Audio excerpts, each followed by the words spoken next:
পদ, বিশেষ করে কঠিন বিপদে আপনি যদি পড়ে যান তাহলে মুক্তি লাভের জন্য দোয়া ইউনুস বেশি বেশি পড়বেন।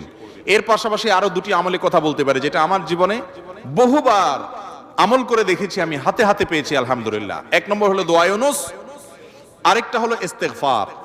এটাও হাদিসে আসছে, নবী করিম সাল্লাল্লাহু আলাইহি ওয়াসাল্লাম বলেছেন, মান লাজিমাল ইস্তেগফার, যে ব্যক্তি ইস্তেগফারকে লাজিম বানায় নেয়। লাজিম বানায় নেয় মানে কি?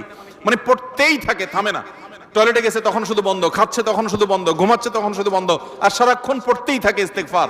আস্তাগফিরুল্লাহ ওয়া আতুবু ইলাইহি, সাইয়্যিদুল ইস্তেগফার বা যে কোনো ইস্তেগফার, সবচেয়ে ছোট ইস্তেগফার আস্তাগফিরুল্লাহ আস্তাগফিরুল্লাহ।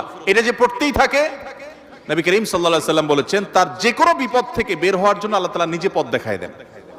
এমন ভাবে পথ দেখাবেন সে কল্পনাও করবে না।